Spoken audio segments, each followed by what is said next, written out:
Due to insistent public demand, pare, meron tayo dito Greenwich lasagna. Yan. Classic na classic. Alam na natin lahat to, di ba?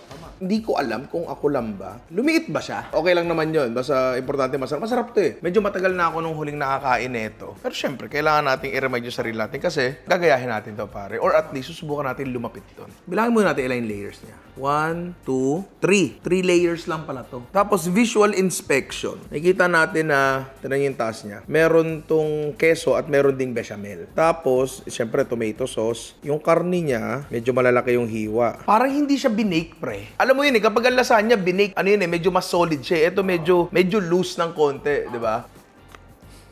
The perfect bite yan.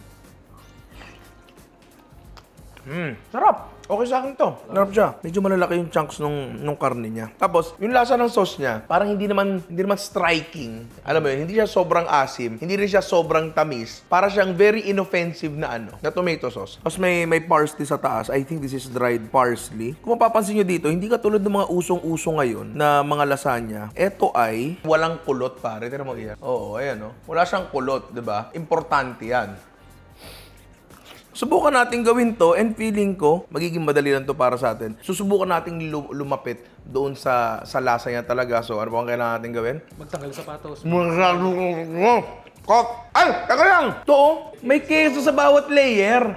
Alam nyo ba yan? May na ako naramdaman eh. Hindi ko alam. So, meron siyang keso sa taas, meron din keso sa bawat layer. So, hindi talaga siya bake. Kasi kung bake siya, tunaw na yun. tunaw yun.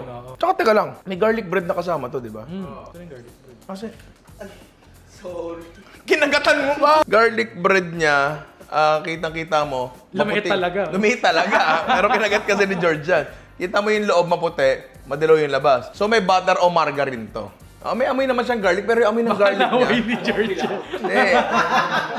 Baka bunga ka amoy bawang ha. Pero ano siya? Amoy garlic powder. Sarap. Okay siya. Hindi ako nagbuhay yan.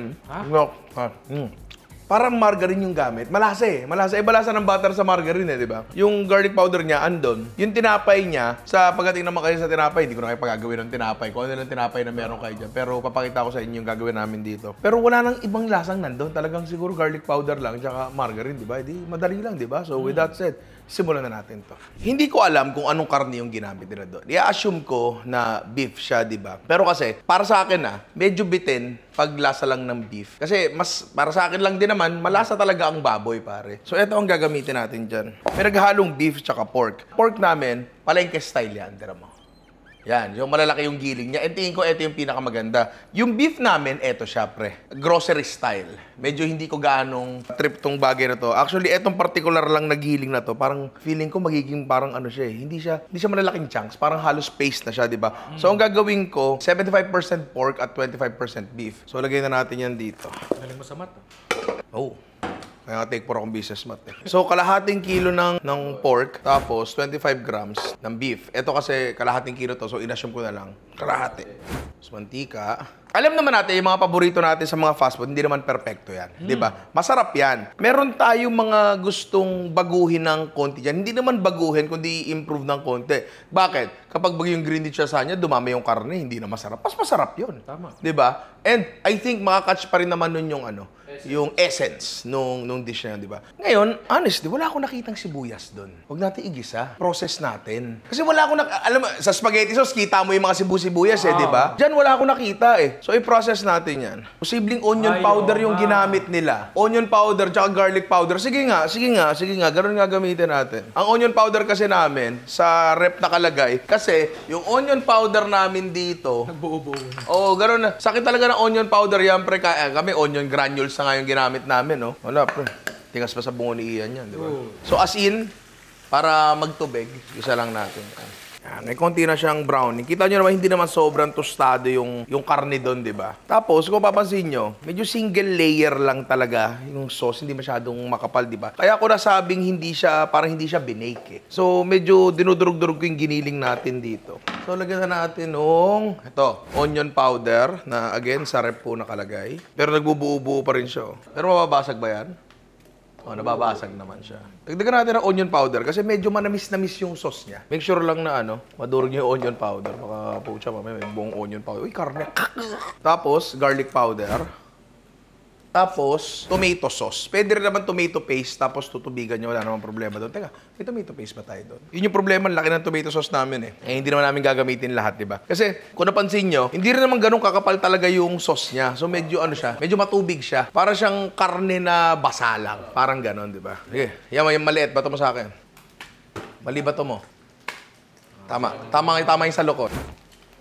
Konti lang muna kasi hindi naman masyadong... Hindi, actually, sagarin na natin. Tapos, igigisa natin tomato paste. Kasi yon hindi masyado maasim, di ba? So, kailangan nating igisa yung tomato paste para mabawasan yung asim niya. Kung pwede rin igisa si Ian Hindi, wala talagang putok si Ian. Sa camera lang, parang may putok. Yun yung sabi sa comment Oo nga. Pero wala talagang putok si Ian. Putok check nga, putok check. Amuin mo. Halika dito. Amuin mo. Confirm. Hindi, joke lang.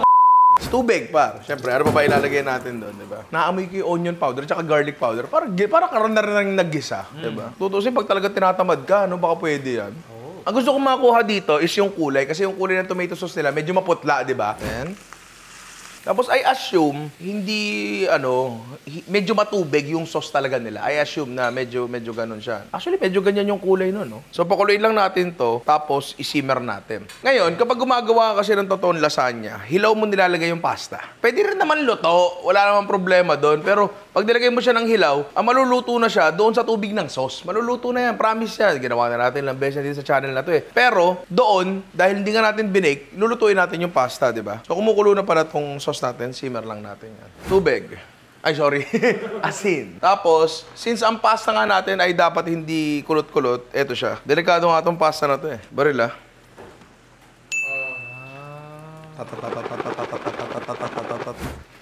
Yan. Ito, hayaan lang natin mag-simmer yan dyan. Pero medyo ganito yung kulay, no? Medyo ganyan yung kulay. Hayaan lang natin magsama-sama yung flavors niya. Ngayon to, sala lang natin yan. And dapat hindi siya magkadikit-dikit. Kung gaano katagal, actually hindi ko alam. Pero, hindi Makate, kinagat akong lamok kahapon, ha? Kahapon. Kinagat akong lamok, ha? Hindi ko alam kung gaano katagal to. Hindi ko talaga ginagawa to, yung nagsasalang ng lasagna na ganyan. Hindi ko talaga sure. Wala sabi dito, isalang ng hilaw Check natin yung pasta natin. Medyo purit-purit siya ng konti. So, luto na siya, yung pasta natin. Kasi malambot na siya, pero tikman pa rin natin. Lasang stainless, ba? Ayan, lasang kahoy na. Pero kakaiba yung quality ng pasta na to. Hindi lang siya parang, alam mo yung typical na spaghetti na kinakain natin. Tapos finlat, parang hindi ganun. Pero konting luto pa. Pero iba yung quality niya, no? So parang tira mo yung sauce natin. Parang karne na lang siya na may konting sauce. Feeling ko ganito yun So pwede natin tapusin yung timpla neto. Siyempre asukal, di ba? Chicken powder, pare. Minta. Dara. Parang kuha Ano ba yan? Parang. Pero kung isipin mo, hindi naman dapat mahirap na bagay yun kasi basic na lang naman to. Spaghetti sauce, di ba? Ngayon, parang ko, luto na rin yung pasta natin. Dahil hindi talaga ako sanay gumamit ng lasanyang niluluto. Medyo ba mga kaibang bagay mga nakikita nyo dito. Gusto ko sana i-drain yung tubig kaso baka kadikit-dikit, alam mo yun. So ilalagay ko siya dito. Natin dyan. Yung binibigay pagkakain ka sa Japanese resto. Bakit kayo tumawa? Wala. Ang hirap pala magluto ng lasagna kapag niluluto mo yung pasta isa-isa. Samantalang dun sa correct na method, latag-latag lang kahit hilaw. Hindi. Ang tinutukoy ko dito, yung mga by choice sa giluto ng lasagna this way. Yung mga nakasanayan nila. Ang hirap nito, ha? Medyo matrabaho to, ha? Hindi ako napaso, di ba? Wala. Ay, may kunin ako dito. Sunawin lang natin to. Isa to sa mga pinaka-basic na pwede nyo gawin at pinaka-versatile na bagay na pwede nyo gawin sa kusina. Kasi itong bechamel, once maluto nyo, pwede nyo nang dagdagan na kung ano ng flavors yan. Gamitan nyo ng... Matcha pa kita. Hindi, ibig sabihin, kunyari, lagyan nyo ng keso, mornay na yan. Yung gatas, tanggalin nyo, palitan nyo ng fish stock yan, velouté na yan. Alam mo yun, the possibilities are endless pagdating sa idea ng paggawa ng bechamel. Harina. Tapos lutuin nyo lang siya, na saglit lang, dapat walang browning na maganap. Kasi si browning ngayon, nakakulong. Kukulit nyo, ha? Kasi bilagsak na pa yung kalan kanina. Tibay nitong kalan na ito, pre. Nalaro ng aso ko yan, nalaglag. Buo pa rin. Okay na yan. Tapos yung gatas natin, unti-unti nating ilalagay. Yung iba naglalagay pa dito ng cloves. Sibuyas na may nakapasak na cloves. Nasa sa inyo na yun, di ba? Pero ito basic lang. Konti lang muna. Tapos hintayin yung ma-reach yung maximum niyang lapot. Yan, ang bilis, oh. Diba? Yan. Tapos lagay uli. Konti pa. Ngayon, at this stage, pwede nyo nang gamitan ng whisk. Kung di naman kayo masyado maarte, pwede na yan. Pero kasi si Ian maarte, paano nakakatat na ng konti sa buhay, di ba? So medyo pakikinisin natin ng konti yung whisk. Oh! Okay na sa akin to. This is alright for me. So yun. Parang okay na tayo, pwede na ata tayo mag-assemble, di ba? So, ano pang inaantay natin? Gawin na natin yan. So, nagpatong ako ng 4 na layer dito ng lasagna. Tapos, ito yung gagamitin natin. Kasi hindi ko alam, Hindi ko alam. I might be wrong, pero baka mamaya kasi yung lasagna, ina-assemble na lang yun bago i-order. Parang hindi ko ma-imagine na merong isang malaking tray ng lasagna doon sa loob ng Greenwich. Tapos kinukuha. Or, baka mamaya, naka-portion, process, tapos may na-microwave. Oo. Bukasan natin to dito. Pero kunyari, isang malaking tray yung gagawin nyo. May laman yun, Isang malaking tray, di nyo na kailangan gawin to. Tapos next, yung natin, sauce natin. Yan, medyo manipis na layer lang. Pero dagdagan na natin, tayo lang naman gumagawa sa bahay, di ba? Pero dapat pala bago sauce talaga, muna, keso muna. Yung cheese na ginamit nila, hindi natutunaw kasi nakita natin, di ba? Pero gusto natin natutunaw. Kaya ito gamitin natin, quick melt, pare. Dagdagan na natin, di ba? Tayo naman gumagawa dito Latag uli natin. Kung meron palang empleyado ng Greenwich dyan, gusto ko lang talagang malaman. Ang lasagna nyo ba ay ina-assemble on the spot? O naka-frozen na ba yan, naka-portion na ba yan, tapos may na-microwave? Di ko alam Di natin alam. Kung meron, baka pwedeng enlighten nyo kami. Kasi di ko rin ma-imagine, may gumagawa ng ganito per order, pre. Ang tagal nun. O, keso Keso muna dun sa pasta. Bali yung ginawa ko kanina. Tapos, yung sauce natin. Tapos, 1 layer pa. Doon kasi sa promotional materials ng Greenwich lasagna. 4 layers yung nakita ko Ni-research namin yan Pero doon sa in-order natin, 3 na lang. So baka bumawas talaga. Hindi ko alam. Baka luma na yung promotional materials na nakita ko. Hindi ko sure Siyempre, hindi Valentine's Day ma-upload to. Pero Valentine's Day namin sinushoot to. Kasi George, uwing-uwi na. Ayan patingin nga ng mukha na yan. Kaya ako mag-aalas 3 na.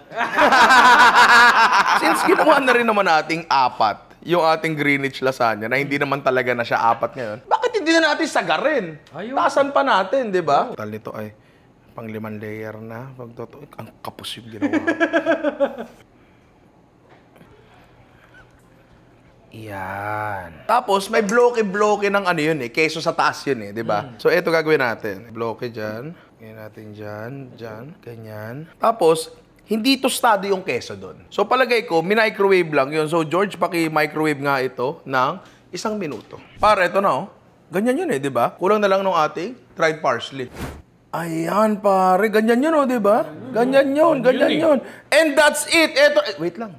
May tinapay pa pala tayo. Hindi ko na makalimutan. Cut mo muna yan. Kaya sa tasty na manipis, ito yung pinakamabiling tinapay na readily available na makapal. Putlong. Asa natin yan. Hindi, ito lang portion na ito yung gagamitin natin. Yeah. Diba? Tapos, ito gagamitin natin, pare. Star margarine. Yung classic. Kasi meron natin chocolate ngayon. Huwag yung chocolate na star margarine, Wag yun. Pero totoo, tama, di ba? Meron na. Hindi ko alam kung star ang ginagamit ng Greenwich siya. Malamang hindi. Ito yung tingin kong malapit na lasa. Yung sinasabi na nga natin kanina na garlic powder. Salang na natin yan. Mas maganda talaga magtusta ng tinapay, at least in my experience, sa non-stick talaga. Hindi naman kailangan matusta talaga kasi hindi naman tostado masyado yun Parang tinunawan lang siya di ba? Yan. Gawin na natin yan dito. Grabe naman di ba? At eto na ang ating Greenwich lasagna na syempre medyo in-upgrade natin ng konti pero still staying true to the control, di ba? So, ano pa bang kailangan natin gawin? Jerome, Tanggal sa sapatos. Patay. Hindi po, Pigilan mo ako. Jerome, mag-slow mo muna ng konti, tapos Ian picture naman. Hindi kita kayang pigilan, pre. Ito po yung sinabi niya. Mapapatay mo na pala. Mapapatay ko na. Sana yun. Napapatayin ko talaga.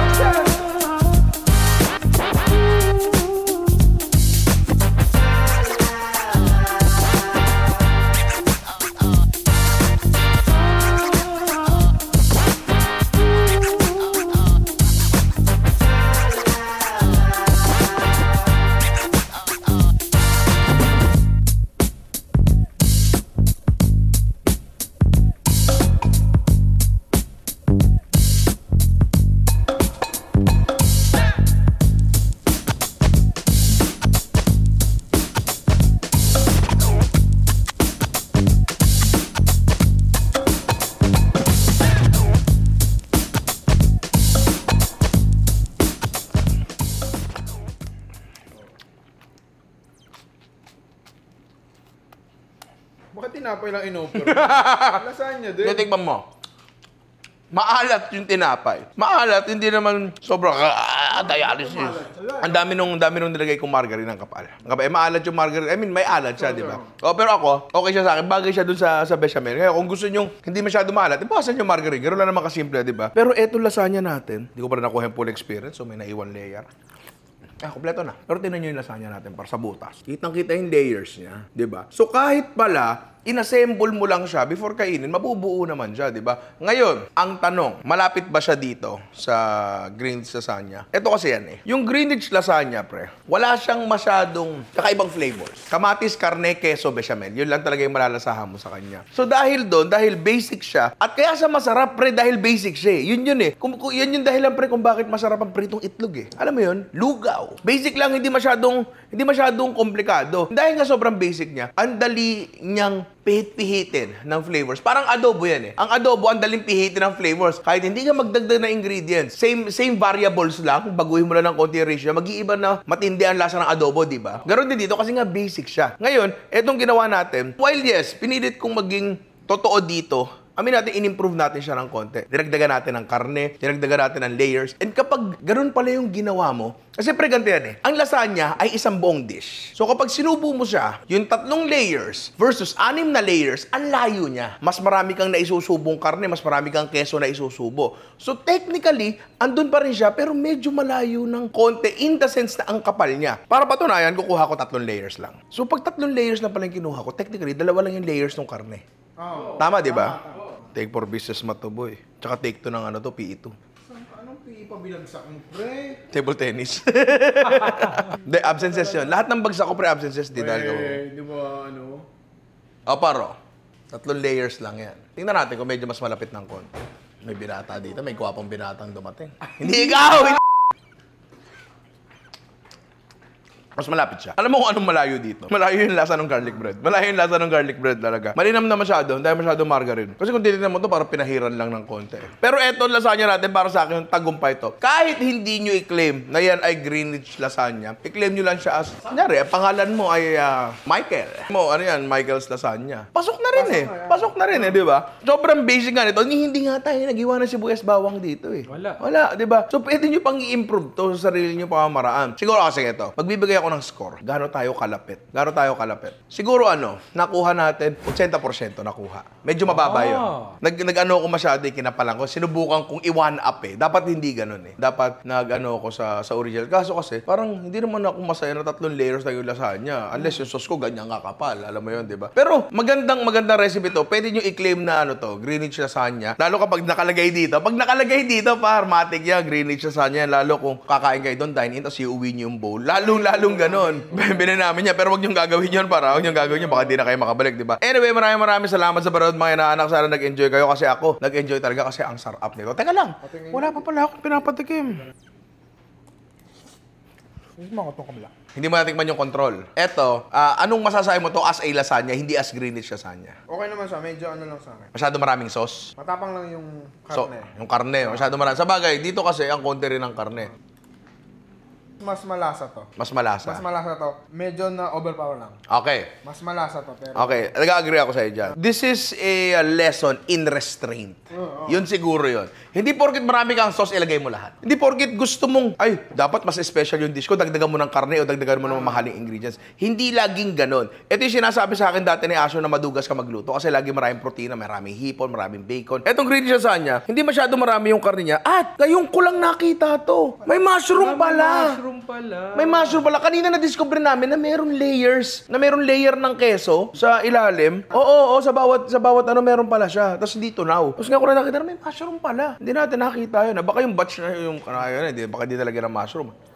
Pero tama si Alvin, masyado marami yung karne. Ang tingin ko, kapag kumakain ka ng any pasta dish, dapat lamang yung pasta. Tama yun. So ano yun, this is a lesson in restraint. Masarap pa rin naman talaga siya. Pero, tama ka, parang kumuha ng spaghetti so sa sinigop mo. Medyo parang gano'n, di ba? So maraming salamat mga inaanak. Sana nag-enjoy kayo sa episode na to. Hanggang sa muli siguro, kung meron kayong gustong ipaluto sa amin na mga ipagaya or No, nakawin. Batin. O para bang aralin na mga pagkain na nag-e-exist sa mga iba't ibang establishments. Tama. Buhay man yan o patay, alam mo yon. Yung establishment Tama. subukan natin, i-comment nyo sa baba, tapos gawin natin yan. Ngayon, at kung ikaw ay isang bagong subscriber at nakakuha ka ng value at entertainment dito sa video na to, baka pwede mong i-click yung subscribe kung yung mamarapatin. Kasi sa mga viewers natin, mas marami ang hindi nakasubscribe. So, baka ikaw, matagal ka nang nanonood, hindi ka pa nakasubscribe, gawin mo na ngayon na, di ba? Lumapit ka't makiusap. Titigan mo sa mata ko, usapin mo mabuti. Yan. Lord. Uy, hindi. Like and subscribe. Tsaka ano siya nasabi mo? Ring the notification bell. Ring the notification bell. Ginagamit ko ba yun? Hindi. I love you all mga anak. Hanggang sa muli. Mwah!